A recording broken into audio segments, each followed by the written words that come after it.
Hello YouTuber family, તમારું સ્વાગત છે મારા બ્લોગમાં। તો આજે બનાવીશું બ્રેડ પકોડા। વરસાદ આવતો હોય અને જો આવી રીતે ગરમ ગરમ બ્રેડ પકોડા ખાવા મળી જાય તો મજા જ આવી જાય। ઘણીવાર શું થતું હોય છે કે આપણે બ્રેડ પકોડા ઘરે બનાવતા હોઈએ છીએ તો એકદમ ઓઇલી રહે છે।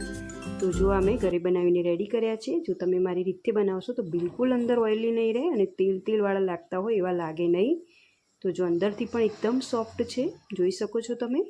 તો ચલો આપણે સ્ટાર્ટ કરીએ। તો અહીંયા બાફીને બટાકા મેં લઈ લીધા છે। બટાકા મેં બાફી દીધા છે। આપણે બ્રેડની અંદર પહેલાં ભરવા માટેનો માવો રેડી કરવાનો છે, જેના માટે મેં બટાકા બાફી દીધા છે। હવે એની અંદર એક મોટી સાઈઝની મેં ડુંગળી ઝીણી ઝીણી સમારી લીધી છે, એ અંદર આપણે એડ કરીશું। આપણે પહેલાં મસાલો બનાવી દઈશું। તો અંદર મેં ડુંગળી એડ કરી દીધી છે। તો હવે અહીંયા આપણે આદુ લસણ મરચાંની પેસ્ટ 1 ચમચી મેં અહીંયા નાખી છે। મેં લાલ મરચાંનો ઉપયોગ કર્યો હતો આ ચટણી બનાવવા માટે, એટલે અહીંયા લાલ કલર આવેલો છે આનો ચટણીનો। હવે અહીંયા કોથમીર થોડીક સમારીને આમાં નાખીશું આ મસાલાની અંદર।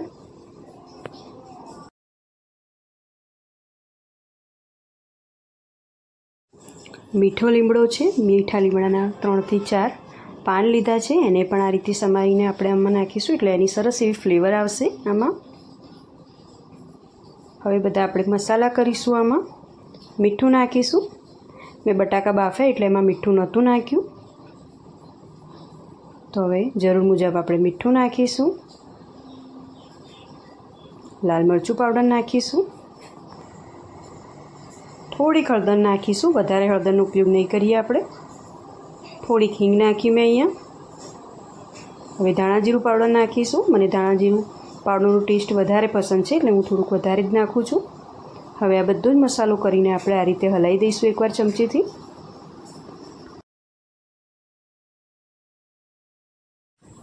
ચમચીથી વ્યવસ્થિત આપણે હલાવી દઈએ, પછી આનો માવો બનાવી દેવાનો છે। તો આ પાઉંભાજીનું છે મિક્સર, તો એનાથી જ હું હવે એનો માવો બનાવી દઈશ, એટલે બધા જ મસાલા સાથે મિક્સ થઈ જાય બરાબર। બટાકા ડુંગળીને બધું વ્યવસ્થિત મિક્સ થઈ જાય।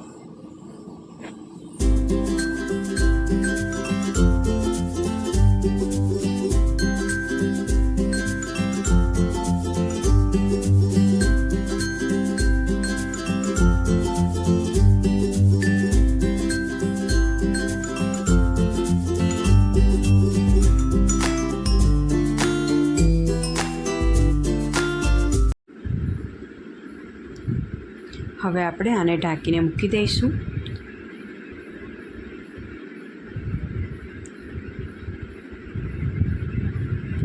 અને હવે બેસનનો ગોળ રેડી કરીશું આપણે। તો બેસન મેં લઈ લીધું છે, એટલે કે ચણાનો લોટ લઈ લીધો છે। અહીંયા હું જરૂર મુજબ એમાં મીઠું નાખીશ, અજમો નાખું છું થોડોક અહીંયા, થોડી હિંગ નાખીશ,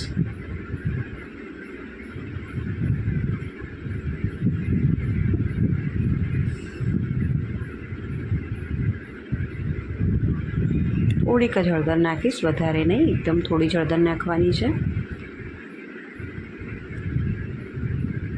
હવે આ બધું વ્યવસ્થિત આપણે પહેલાં હલાવી દઈશું। થોડું થોડું પાણી નાખીને આપણે ગોળ બનાવી દઈશું બેસનનો।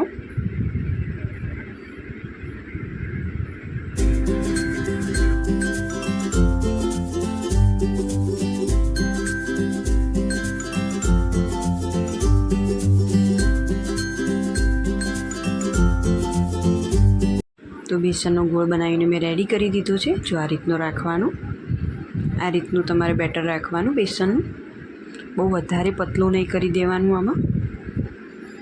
તો હવે આ રેડી છે, તો એને પણ હું સાઈડમાં મૂકીશ અત્યારે।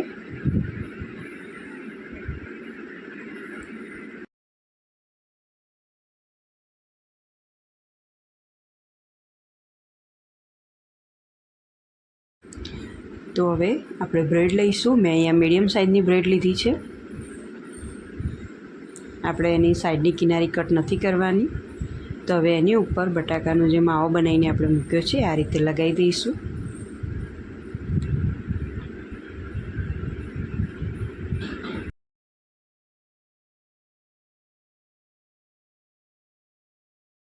હું આ હાથથી જ લગાવું છું. જો તમારે ચમચીની મદદથી આ માવો લગાવો હોય તો લગાવી શકો છો. બાકી મારા હાથ ધોયેલા અને એકદમ ચોખ્ખા છે, પછી જ આપણે આ રીતે લગાવવાનું છે. તો આ રીતે લગાવી દઈશ વ્યવસ્થિત. ચારે બાજુ વ્યવસ્થિત આપણે બટાકાનો માવો લગાવી દેવાનો છે. હવે એની ઉપર બીજી બ્રેડ આ રીતે લગાવી દઈશું. જો આ રીતે રેડી થઈ જાય એટલે હવે આપણે વચ્ચેથી કટ કરીશું આને. તો આપણે સેન્ડવિચના શેપમાં આ રીતે આડો કટ મારી દઈશું, આ રીતે એમ.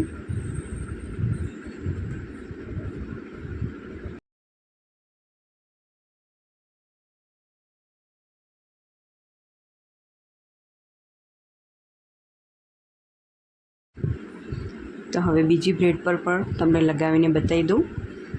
આપણે આ સ્ક્વેર શેપમાં કર્યું છે, તો હવે બીજી બ્રેડમાં તમને આપણે એક અલગ રીતે જો કટ મારવો હોય બ્રેડ પકોડામાં તે કેવી રીતે કરવાનું એ બતાવું છું. તો આવી રીતે જો ચમચીની મદદથી પણ તમારે લગાવવું હોય તો આ રીતે તમે લગાવી શકો છો. માવો પાથરી શકો છો બટાકાનો. વ્યવસ્થિત ચારે બાજુ લગાવવાનો, એટલે આપણે બ્રેડ પકોડા જ્યારે પણ ખાઈએ ત્યારે બધી રીતે સરસ એવો ટેસ્ટ આવે.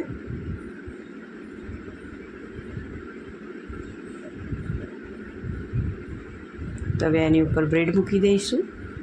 આપણે એક બ્રેડમાં આપણે આ રીતે આડો મારી, તો હવે અહીંયા આ રીતે ઊભો મારીશું ચીરો, એટલે ચોરસ શેપમાં આપણું બ્રેડ પકોડો રેડી થશે અહીંયા. તો જો આ રીતે પણ તમે કટ લગાવી શકો છો, સ્ક્વેરમાં પણ લગાવી શકો છો અને આ રીતે ટ્રાયેંગલમાં પણ કરી શકો છો. તમારે જે શેપ આપવો હોય તમે આપી શકો છો. તો આ રીતે હું બધી જ બ્રેડ બનાવીને રેડી કરી દઈશ. તો જો મેં બધી જ બ્રેડ બનાવીને રેડી કરી દીધી છે. તો હવે આપણે તળવા માટેની પ્રોસેસ સ્ટાર્ટ કરીશું.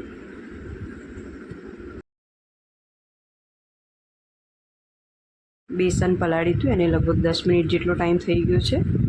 તો હવે આમાં આપણે ચપટી સોડા નાખીશું. ખાવાનો સોડા એકદમ ચપટી જ નાખવાનો છે, બહુ વધારે નહીં ઉપયોગ કરવાનો એનો.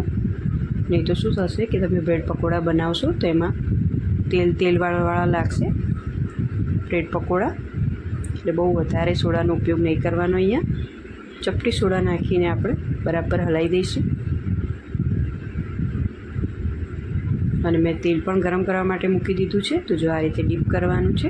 આપણે જે બ્રેડ ફિલ કરીને રાખી હતી બટાકાના માવામાં, અને આ રીતે તમારે ડીપ કરવાનું છે.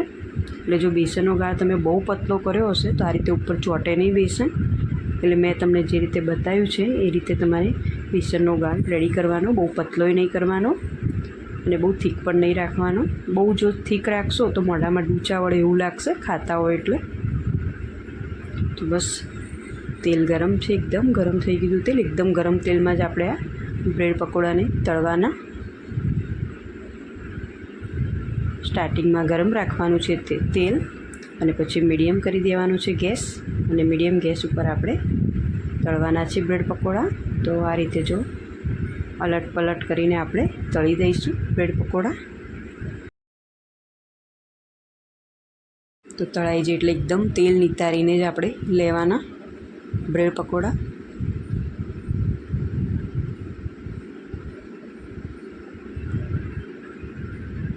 તો બીજા પણ હું તળી લઈશ અહીંયા.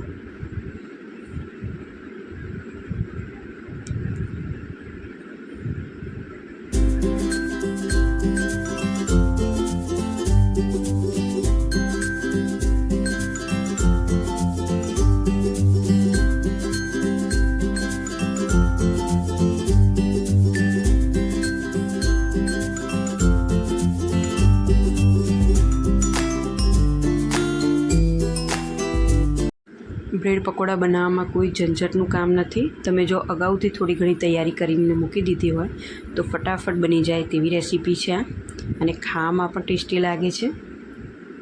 અને ખાસ કરીને તો ચોમાસામાં જો વરસાદ આવતો હોય અને તમે આ રીતે બનાવીને ખાઓ તો બહુ જ મજા આવી જાય ખાવાની. તો જો ફરી એકવાર તમને આ રીતે બતાવી દઉં કે કેવી રીતે આપણે બ્રેડની ઉપર બેસન લગાવીને આપણે તળવાનું છે બ્રેડ પકોડાને. તો જો આ રીતે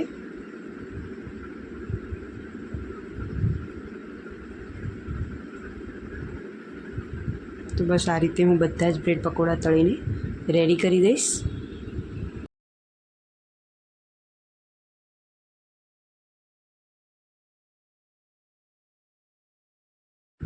સ્ટાર્ટિંગમાં થોડોક ફૂલ ગેસ રાખવાનો અને પછી આપણે એકદમ મીડિયમ ગેસ ઉપર જ બ્રેડ પકોડાને તળવાના. તો બસ રેડી છે બ્રેડ પકોડા ખાવા માટે. તો આની સાથે સોસ પછી ગ્રીન ચટણી તમે ખાઈ શકો છો, ચા સાથે ખાઈ શકો છો બ્રેડ પકોડા. તો જો એકદમ સોફ્ટ બન્યા છે.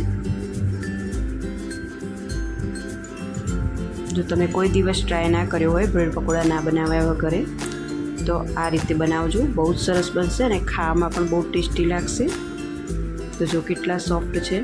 તો ચલો મળીએ એક નવા વિડીયોમાં. ત્યાં સુધી આવજો. જય શ્રી કૃષ્ણ. અને તમને જો મારા વિડીયો પસંદ આવતા હોય તો લાઇક, શેર અને સબસ્ક્રાઈબ કરો અને કોમેન્ટ પણ કરો.